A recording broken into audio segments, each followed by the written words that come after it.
It's the My First Gig podcast, whoa. Sharing stories of first gigs and shows. Comedians sharing their memories. The fun and entertaining, exciting and crazy. With Dwayne Dugan as your host. It's the My First Gig podcast, here we go. Well, guys, it's that time again. It's time for My First Gig with me, Dwayne Dugan. Welcome to the show. Thank you for joining once again. Thank you for joining for the first time, whoever you may be. I hope you're somewhere nice. Maybe a walk through a park. Maybe a nice long drive on your own. Or maybe you're listening to this in bed. And if you are, just know that if you fall asleep with me in your ears, and if you don't have that sleep timer that shuts off the podcast after 20 minutes, then tonight we sleep together. That's a weird opening. Anyway, look, I'm Dwayne Dugan. Welcome to the podcast. Today's guest, as you can see, is Beth Barone. A very fun guest, very fun comedian. We gigged together at the Paddy Power Comedy Festival here in Dublin earlier this summer, and we did the show, and then the next day recorded the podcast, which was nice. It's fun. These festivals are great for basically catching people to do podcasts. It's like, hey, I know your schedule. I got sent a schedule too. And then when you're on the show as well, it gives you a bit of credibility, because I'm like, I'm on this because I'm Irish. I'm not getting booked in their equivalent. There's no Paddy Power New York Comedy Festival that they're flying old Doogie Doog balls over to. But if there is, fly me anywhere. I will go anywhere if you pay for me to go. If you're a booker, if you run some mad show in a shack in Ecuador, I'll go. If you run a little wooden bar in a town 100 miles outside of Prague, but still calls itself Prague, even though there's no transport to Prague or any of the airports, I'll go. I take beer tokens. That's all I need. If you're watching on the video, welcome. If you're listening early, extra welcome. Because that means you give me money. Patreon.com/myfirstgigpod. If you're not listening early, you get this on a Monday morning. Like, who wants to wait to a Wednesday to get a podcast? If I'm going back to work and I'm doing the commute in the morning, I want my podcast on a Monday morning. And this should definitely be top of your list. You know, if it's a case of like you're getting 10 podcasts in and you're going to go, do you know what? Joe Rogan, you can wait. Doogie Doog Balls, it's the second time I'm calling myself that, has a podcast out. If you're watching on video, my curtains are back.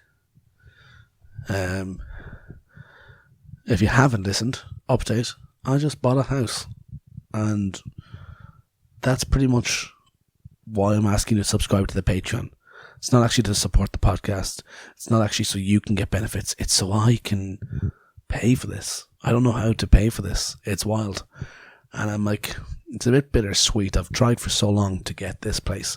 Me and my girlfriend, we've saved for years. We've lived apart, trying to save through a pandemic, not seeing each other for months. And now we're finally here, and everyone tells us, oh, this is one of the greatest days of your life. Like, enjoy this. This is going to be one of the best things you ever do. And I'm like, yeah, fair enough. But like, it's very hard to get excited about this house when I know one day I'm going to lose it in a divorce. And I'm kind of preparing myself for that. It's like, let's not get too attached. Whatever day down the line that is, you know? Let's just get it over and done with now. But it's wild. Can't afford a thing. It was exciting though, and my girlfriend was like so happy. She was like, right, let's go out to dinner to celebrate. There's this restaurant we've always wanted to go to. And I'm like, yeah, but like, would you not prefer a walk on the beach? You know, maybe you'd like a cycle through a nice park. Or if you wanted to have to go inside somewhere, let's go to like a posh shopping centre where they give out free samples. If you get where I'm going, I'm saying let's do something that costs a total of $3.99. Alright? Because money is something that we're never going to have again. We're paying for this until, what's 35 years? Until I'm 69? Not nice. Like, I'm not entirely confident I'll be alive at 69. So maybe that's alright. But I don't want to die at 68. If I pay for this for the remainder of my life and then get a year free, because we've got that weird house insurance thing that if one of us dies, the house gets paid off. And like that could happen tomorrow. And obviously neither of us want to die. But we're also like, I guess it wouldn't be the worst thing. It would be the worst thing, but good benefits, you know. But we go out to this restaurant anyway, and I'm like, all right. And I'm just like, will I just get a garlic bread? Can I get that as a main? And they're like, it's a side. It's very much a side, and it costs €1. No, you can get it on the side of something else as a main. And my girlfriend Fiona, she's reading the menu, and of course, she orders the most expensive thing. I know I sound like I'm being a little ratty boy, but I was just like, oh, why are you doing this? But I didn't want to ruin her day because, you know, I saw how excited she was and I want her to enjoy it and I don't want to be a downer. So I thought, you know what, if you can't beat them, join them. So then the waiter was like, and for the gentleman? And I was like, do you know what? I'll have what she's having. And he was like, 2 steaks coming right up. I went, whoa, come back. Excuse me, sir, come back. No, when I said I'll have what she's having, I meant I'll have the steak you bring her. We're sharing here. We can't afford 2 meals, okay? I want 1 steak, I want 2 forks, and I want a fight on the bus home. Please, tip your waiter, because I can't afford to. But it is nice. Jokes aside, it is very good. It's very fun, and I'm very happy. It's very nice. And soon I'll have a little corner where I can record these and make it all pretty and stuff. But until then, you get the curtains. This is another one of the podcasts where I don't have video. There's not a lot of video. All of these episodes have been recorded before I started doing video, okay? So Joe Lycett had video, but these are all audio. But you can see me on YouTube if you want to look at me. I am beautiful. But it's nice. It's a fun interview, and yeah, we start discussing the show. I made a little faux pas. I made a little faux pas during the gig that we did the night before. Who was on our gig? It was Beth Barone. Was it Shane Daniel Byrne and Four Lambs and Hog? And me? No, Killian Sunderman. I'm just naming all of the cool dudes of comedy these days. If you want to see cool dudes of comedy, you should come to Cherry Comedy. We got all the cool dudes you need. Yeah. So it's fun. What did I want to tell you anything else? I don't think I did. Did you want to listen to anything else? No, I don't know. Guys, this podcast is powered by Acast. What does that mean? It means it's just bloody brilliant. You still get the podcast wherever you go. I've been telling people, oh, you get it ad free, and then people tell me, oh, they don't get the ads on Spotify. It turns out if you have Spotify Premium, then Spotify, like 9 times out of 10, won't put the ads on. So don't listen on Spotify. I think I said this last week. Do I sound really greedy in these bits? Look, when I say for those who subscribe on Patreon, we know it's not bloody millions of people, alright? We know it wouldn't take me that long to count all of them. You decide which one's true. But we're having a great old time. I'm going to start. When is it? It's the 3rd of October. If you're listening to it on Patreon, it's the 5th of October if you're not. And I think on the 10th, on the 17th, the week of the 17th, I'm going to start the bonus episodes. So I know that's taken a while, but I'm going to start doing those. So have a little gander for that. Stick around until after the episode. Listen to my ramble. I'll tell you who to listen to next week. But what about next week? What about this week? The guest is Beth Barone. Sit back and relax. And remember, if you are in bed, this does count as sleeping together. If you could text me and tell me that's what you did, I would like to add you to. This is the point where I've just realised I'm not recording any video. Oh, I'm not doing all that again. We're 9 minutes 40 in. Alright, if you're watching on video and you're wondering why there isn't, now we're on video. Did I really do that? Oh God, what an amateur show. Yeah, subscribe to me on Patreon. It's actually pretty shoddy, okay? Oh God. If you're listening to this on audio, you're better off. You're getting the best of me on audio. I don't deserve to be watched on video. What a shambles of a man I am. But not what a shambles of a guest or an episode I have.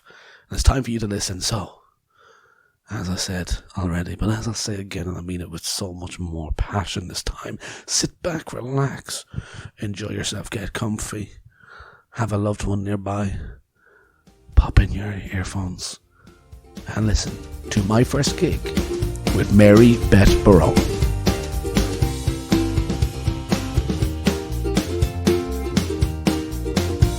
We did a show last night. Yes. Your first show on Irish soil. Yes, it was. How'd you find it? I thought it was lovely. Yeah. Yeah, it's so nice. This festival is so well organized and like well set up. It's just good vibes here. There's nothing like it, is there? Yeah, it's like I mean, music festival style, but like even more buttoned up, I would say, because the tents are so like pristine and they have walls. The tents have walls, so it's a really nice atmosphere. And I find that in rooms like that, you can really hear the laughs because of the acoustics. Now, I don't mean to call myself out, but I was hosting a show last night. Yes. Did you notice I fluffed your name? Yes, but that's okay. It's been fluffed before. Luckily, though, I always say everyone's name twice. Yeah. I do a pre-clap and then an actual one. I wasn't worried at all. And then thankfully I was able to correct it. No, I have been called many names and it's okay. I think, but I called you Ramon. Okay, I thought it was Marone, so that's Maybe actually different than what I thought. But I thought Ramon, and I was like, oh, that could be cool. Yeah, I mean, hey, I will come on stage regardless. So that's one great thing about me. You were on stage with a stool last night, but you were injured. Would you? Yeah. Did that impact you a lot? Would you usually be quite physical? No, I stand almost completely still in my sets. I have sat down. I want to transition to being a seated comedian, but I think it's a big jump. And you really need to back yourself to just be like such a captivating speaker that you feel you can just completely sit. So I've dabbled in it. I think I broke my toe and or my metatarsal. So I just wanted the stool on stage in case it started to like throb while I was up there. But I ended up not even eating it. I just had my set list on the stool and I didn't need to sit on it. So I felt like, it was there if I needed it, but I got through the set. Happy days. Great. Yeah. And so you're here, you're in when I say here, I mean like Europe. So you're off to Edinburgh next. Mm-hmm. Have you been to the Fringe before? I've never been to the Fringe. I'm so excited. I will be there from the 3rd to the 28th doing my show. Yeah. I have one night off in there, but basically every night. And I'm doing my hour every night. And then I have my show Drag His Ass, a Fuckboy Treatment Program that I'll be doing late night 2 of the nights that I'm there. So what's that? Is that stand-up as well, or is that a... It's mixed media. It's stand-up, and then it's a mixed bill show. And then usually at the end of Drag His Ass, I bring on a fuckboy that I've pre-interviewed, and I do a fuckboy redemption, which is where we like talk about their wrongdoings and try to set them on a path of righteousness. But since I will be so busy with my hour, I'm actually going to have people in the beginning. I'm going to tell the audience, if you have a crazy dating story, think about it. And I want to bring up maybe 2 or 3 people and we'll talk about their crazy dating story and, what happened and if they're still in touch with the person and hopefully provide some catharsis. Well, I think, that's perfect for late night at the Fringe, I think. Although this will go out afterwards. So, look, I heard it went fantastic. Oh, well amazing. Done. Yeah, we'll kind of just sort of prep for best case scenario. Yeah.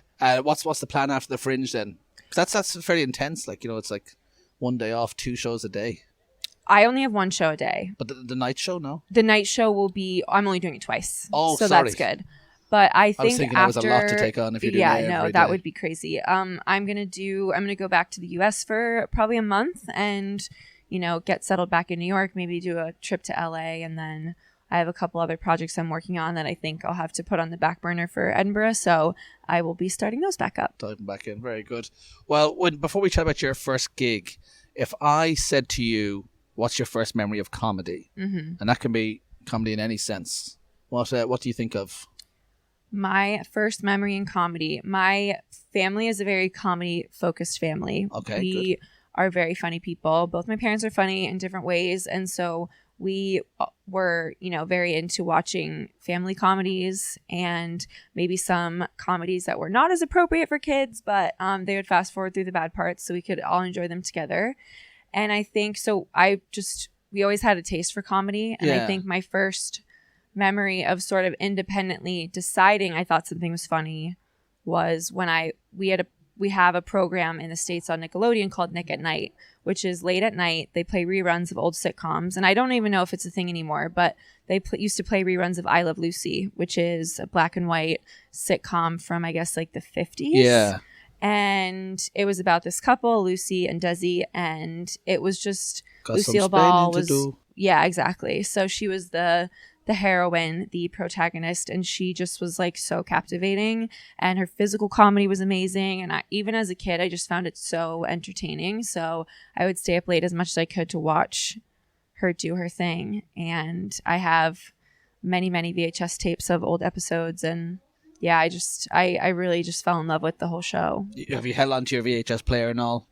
I don't still have the player, but I've kept the VHS tapes. I'm just like not ready to get rid of them. I'm the yet. same. I've an attic full of tapes, and I have no way to use them. I know. I mean, I think there's external VHS players out there.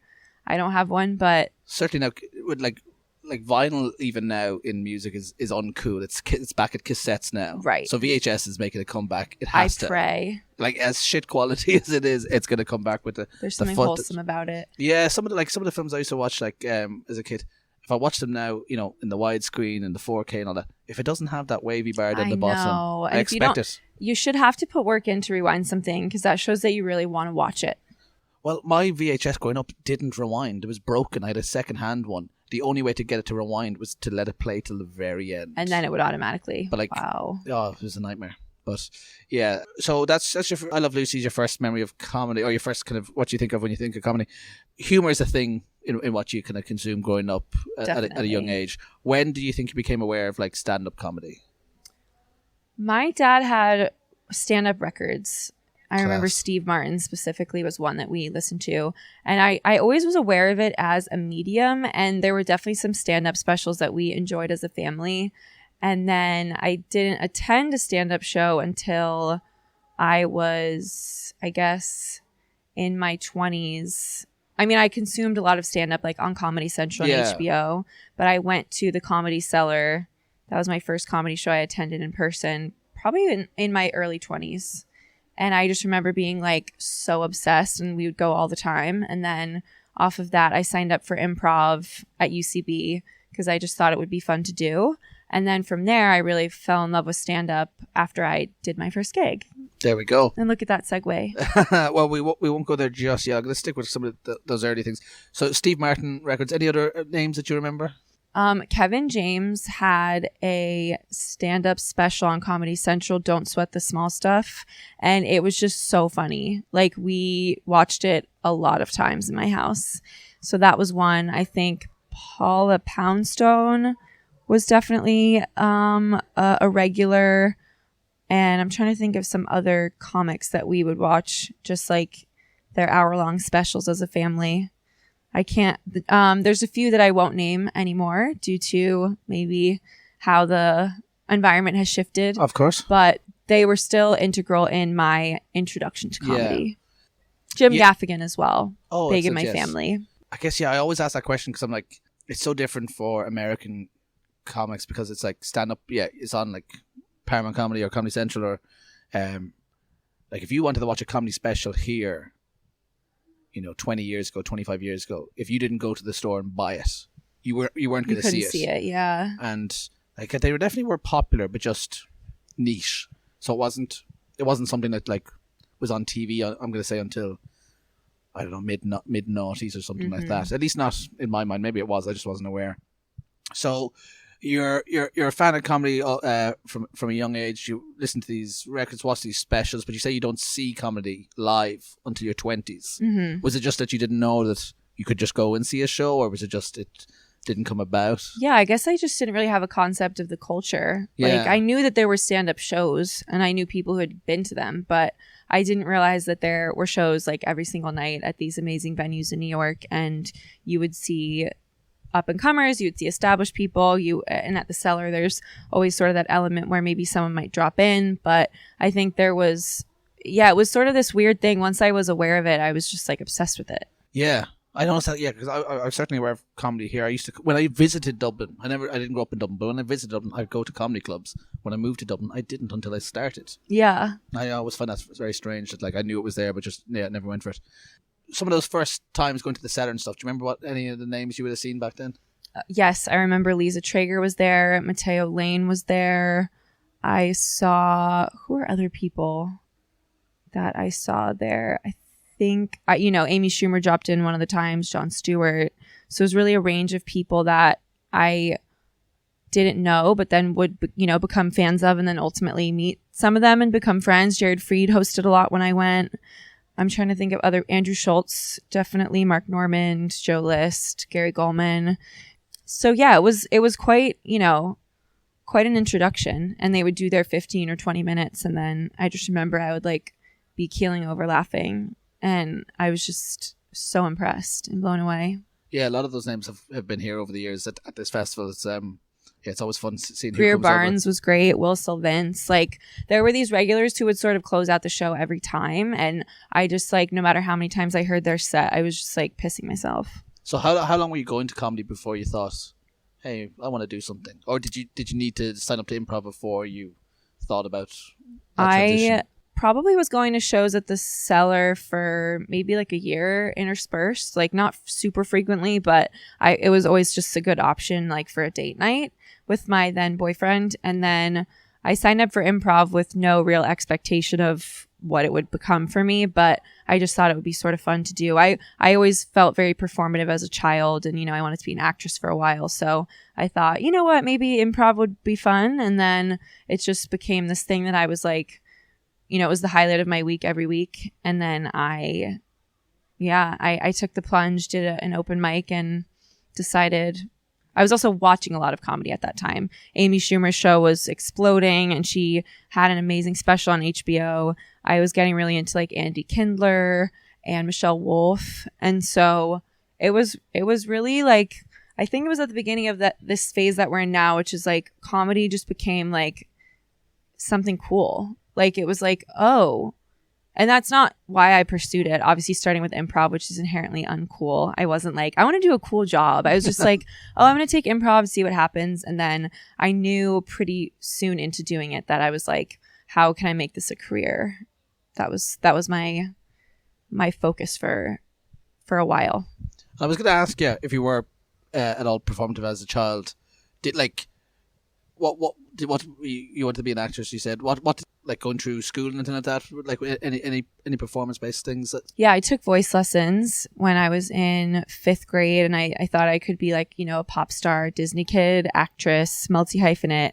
And then I did go to modeling school, which was very interesting. I don't know how much I really learned at modeling school, but it was a good experience for me. And then I took like drama 101 in high school, but the drama program at our school, I didn't feel very drawn to it. So, there were things that I felt I just didn't know like how to break into the industry being from Connecticut. I wasn't like an LA kid or anything like that. So, I wrote songs and I would sing songs with my friend. And I think we tried to sort of have a grassroots effort, but it never really took off. So all these avenues, you want to do some sort of performance.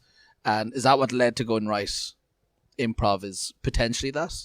I was just like, I think it's a good outlet. It's a hobby I could do. How were you aware of like to sign up or anything like? Broad City was on TV at the time, okay. And it was so funny. And I had read that those gals, Abby and Alana, had taken improv at the Upright Citizens Brigade, which is now closed in New York, but it's an improv theater and a school. So you can take classes there. So I just thought, you know what, I'll sign up. I'll see if I like it. And definitely never expected to take a turn in my life as a result. But, you know, when I was in college, I signed up for drama 101 and the class was full. And the teacher told me to come and sit in the class on the first day and come back the second day. If there were any spots, I could take the class. You know, I think that was sort of me being like, hey, I haven't really revisited this in a while. I'm 18, I'm at college. Maybe this would be a fun thing for me to do. And when I got there for the second day of class, I opened the door and she goes, class is full. And so I left kind of with my head hanging, and I was so sad. And then I was like, you know what? Okay, I guess I won't be a performer, even sort of recreationally. And that put me off it for a bit as well. What were you doing in college? I was studying to be an English teacher, but I actually dropped out of college after 2 years to move to New York and get a job. So English teacher, definitely a big left turn from that. Yes, definitely. Do you have any, did that aspiration leave you to be a teacher, or was that just the avenue at the time? Or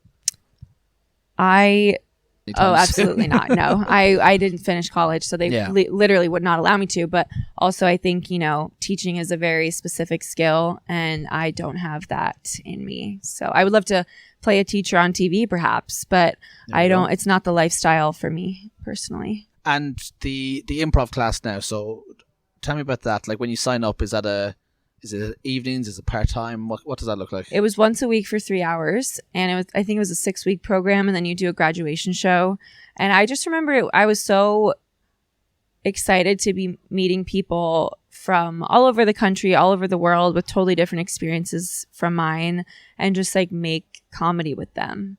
And some people, you know, worked in finance, some people were teachers, some people were students, and it was like you could come together and just like everybody was on the same page. Everybody was on the same level in the room because you're all in Improv 101. And I think it was just like really eye-opening for me to be exposed to so many people with the same interest from so many different walks of life. And I found that I was just like enjoying it so much. So that was a really great introduction to, you know, the comedy world. And that graduation gig then, I say, like, did that feel like you were like thrown in the deep end then, or were you waiting for that, like for that chance? I felt like it was just sort of fun and exciting. I didn't have any expectations about it. And I didn't really, it was during Improv 201 that I sort of said, I'm going to do this open mic. We'll see what happens. And then, you know, I got bit by the bug, so to speak, because I just became addicted. So where did you hear about this open mic then? Where was that? It was at UCB. Okay. So that was really nice. So it's all kind of UCB schedule was all online, and you could they had open mics, they had improv jams, and then they had a lot of, you know, produced comedy shows as well, improv stand-up sketch. So that was a really great place to feel like it was a safe space. God, yeah, I'd love something like that here. That'd be amazing. Yeah, I mean, I hate that it's gone. I think it was a tough business model, and it was not a perfect institution by any means. There were a lot of problems with it on a fundamental level, but I do feel that there has not been anything since then that has like had the presence that UCB had. I say just being able to give like so many different people a platform and in different ways, and the way that you say you went in for improv, but they had this open mic.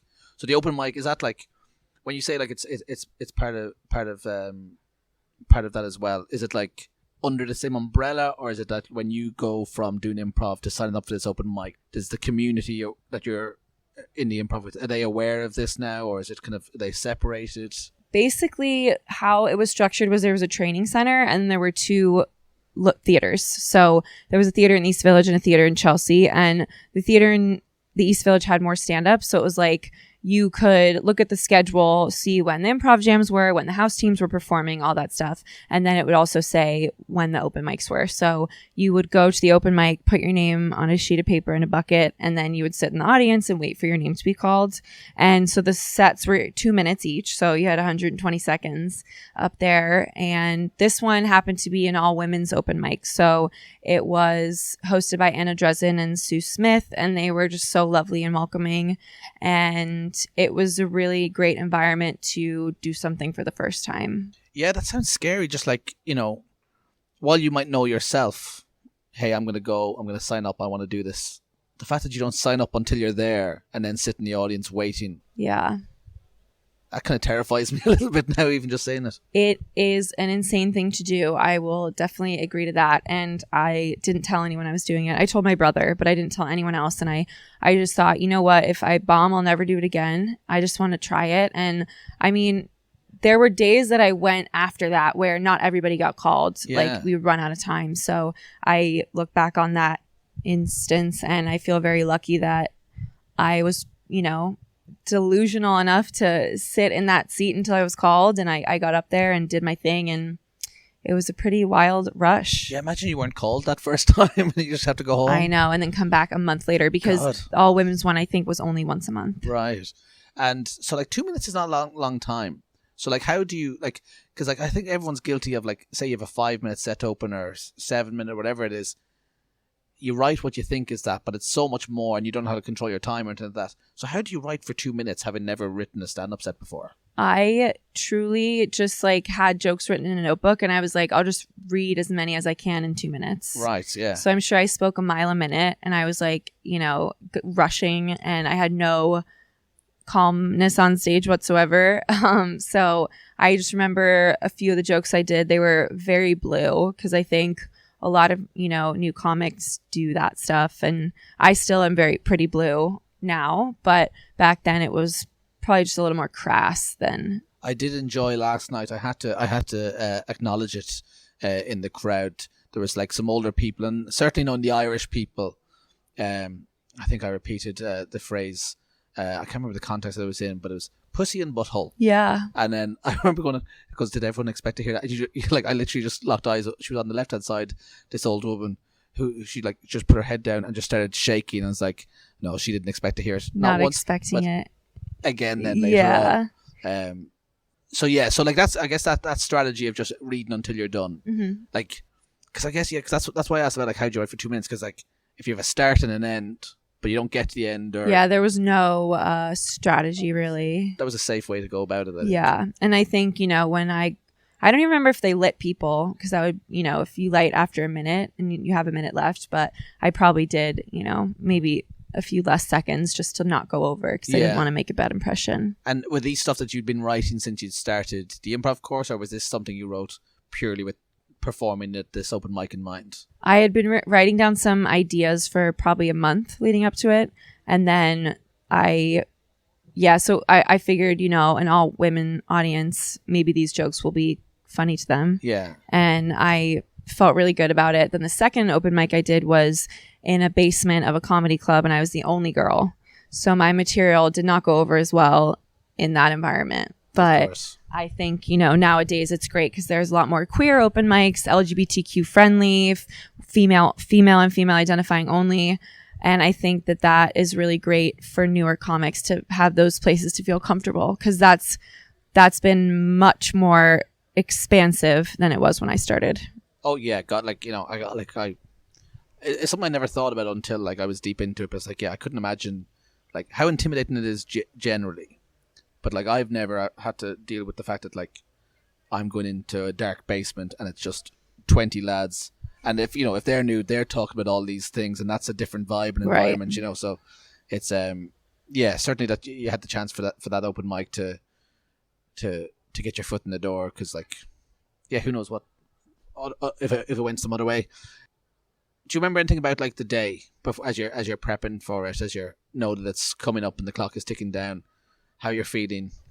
I was insanely nervous. I think I could have jumped out of my skin, but I knew that I needed to do it for myself to just see, something possessed me. As I equate it to sort of when I dropped out of college, looking back, I can't really remember exactly what I was feeling when I decided to do that, but I just needed to take that risk. And it was the same with doing my first open mic. I was just I am a really self-motivated person, so I just said I was going to do it, and then I was I'm doing it.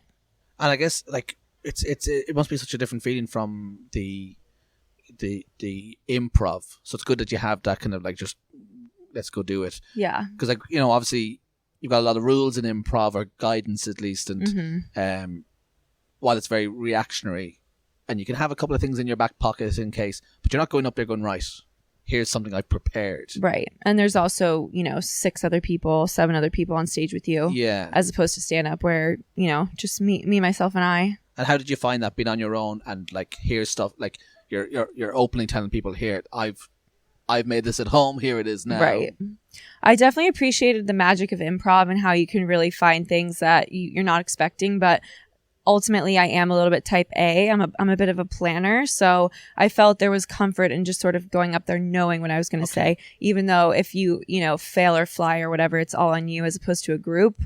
I feel like I have control issues, so I was like, this is great. I can just go on and I'm responsible for it, and if it goes well, it's all for me, and if it goes bad, then yeah, that's all for me as well. But I felt it was a worthy risk to take. Maybe with a security in there almost, yeah. Yeah. Having improv, like at least going forward with gigs, having the improv background kind of help, like that you can maybe, I don't know if there's a heckler or something happens in a room that you can react, or would you say that you kind of left, I don't know, improv skills behind? I think now it's helpful. I was really like married to my set for the first few years I did stand up. I would, plan out every single word in the order of everything, and I didn't really have room to diverge from that. Okay, yeah. I think now I am a lot more comfortable with, I know what my set is. So if I have to take a pivot because someone says something or I ask a question and I don't get the answer that I thought I would, I feel a lot more comfortable, riffing on things like that. But I think just being on stage in general is something you have to get comfortable with. And so improv definitely helped me with that. Yeah. Do you remember any of the jokes from that opening night, or at least those early days? I definitely told a joke about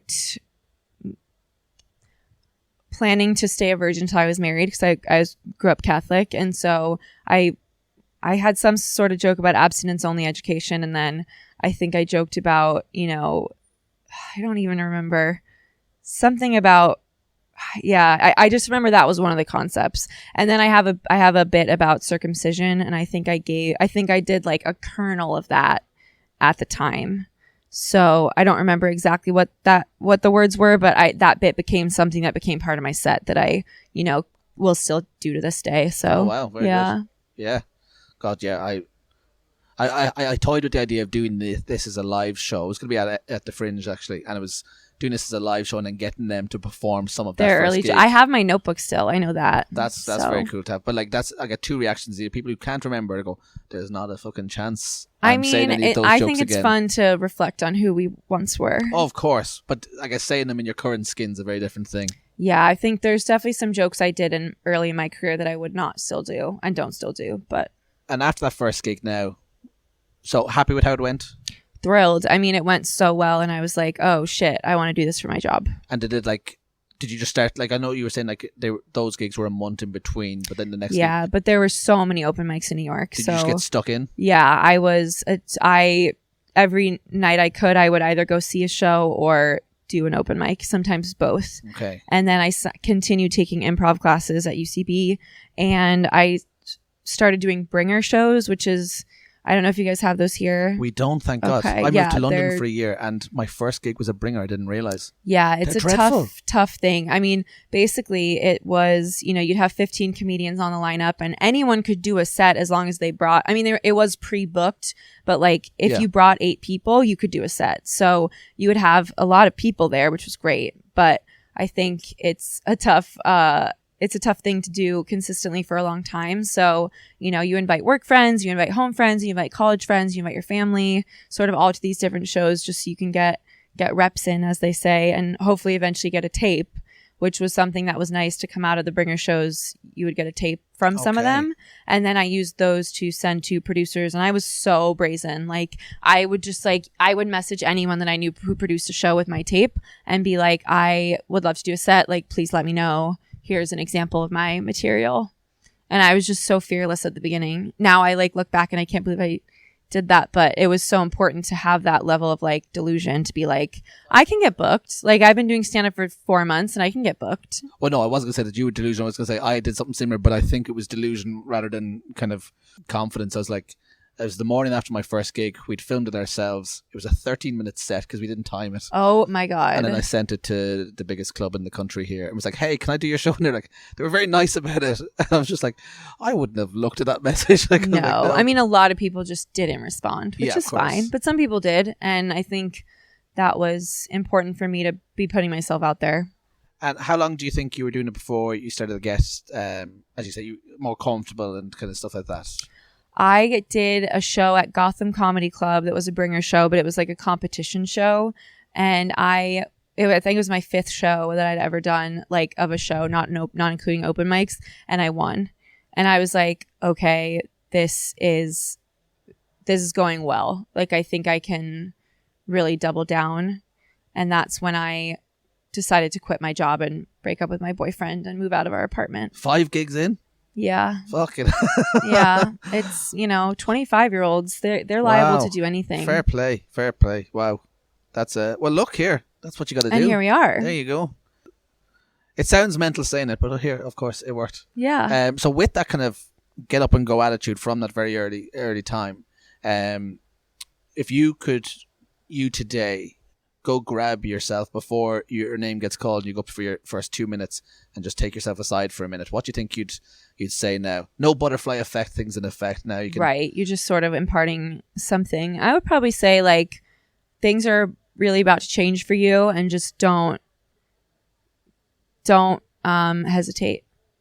Just dive in. In fact, I wish that I, decided earlier to do this, but I think if I could tell myself right before I was going up, just like, yeah, this is going to be a really pivotal moment in your life. So just like enjoy every second of it. And maybe you don't even need to wait for your 5th gig. Just quit your job now. Just quit now. Just do it now. Do everything you can. Look, if anyone's listening, quit your job. That's the way to do it. And don't make any complaints. And don't give up. Yeah. Perfect. Well, thank you so much for chatting Thanks your first gig. Thanks for having me. Thank you.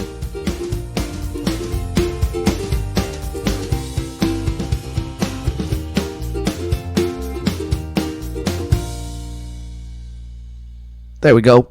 That's another episode in the books. Did you enjoy that? I bloody loved it. Do you know what I do? And this, I don't know, this might make me sound like a really, really cool guy. When I love an episode of a podcast, when it's fresh in my mind, I go and I leave a review. I go to Spotify, I go to Apple Podcasts, I go wherever. I leave a review and I say, that was fantastic. I had so much fun. I would recommend it to a friend. I would do it again. So if you had fun, leave a review. If you want to get them quicker, and if you want to get them more, if you want to get them extended, go to patreon.com/myfirstgig. Cherry Comedy in Dublin every single Monday night. Go to cherrycomedy.ie if you are in Ireland or visiting Ireland. If you're local, check out some stand-up comedy. You're going to see some names. Maybe you're going to see someone do a first gig, and in 10 years' time, you'll hear them on this and you go, oh, I was there. Actually, was anybody at any... If anyone's listening that was at the first gig of a guest, that I would love to hear. I don't think... No, I haven't been, for sure. Everyone's been... No, I haven't done anybody too new. When we get to the Irish ones, there'll be somebody I'll eventually come across that I may have seen their first time. But wow, yeah, that would be interesting, wouldn't it? We'll get the DVD extras bonus audio commentary from drunk fan in the corner. I was like, I actually didn't think they were great, to be honest with you. And I'm like, I regret doing this. But look forward to that on Patreon sometime soon. Perhaps never. Next week, who we can have on a guest. I always should plan this. I know I'm doing it, and I don't know. Who do we have in the can that we're going to bring out next week? Okay, I got it. If you're a fan of stand-up clips on YouTube or on Instagram Reels, you've most certainly come across the Hot Water Comedy Club in Liverpool in England, and the resident MC and the powerhouse that has been touring the longest tours to the most sold-out insane audiences is none other than Paul Smith, and Paul Smith will be next week's guest on My First Gig. So tune in for that. Follow us on @MyFirstGigPod, wherever you get your podcasts. No, that's the wrong one, isn't it? It's so many buzzwords. The buzzword's boring. Should it be more me? I'd like to dedicate this episode to my friend's getting married in a couple of weeks, and his name is Someone. Inside joke, guys. I don't just do the jokes outside, I do them inside as well. And so guys, We're going to have fun. We're going to be back next week with Paul Smith. If you enjoyed it, you can follow me at Dwayne Dugan, follow the podcast at My First Gig Pod on whatever social media platform you want, and we'll all have a bloody belter of time. You know, if you had fun and just shared it to your stories and said, good podcast, give it a listen. I'll actually, like, start naming, like, my toes after you. I will... Can you name toes? I guess I'm in charge of that. I'll be like, right, pinky toe, up for grabs. First person to do it. Second person to do it gets the big toe. On what foot? The right foot. Which one's the right foot? Could be the left. Oh, wordplay. Wordplay. Yeah, when I'm doing toe-based wordplay, I should go. Guys, thank you so much for listening. We'll see you another time. Just have a great time. Try your best and have fun and smile. I love you very much, and I bid you adieu. Goodbye. God bless. Au revoir. Adios.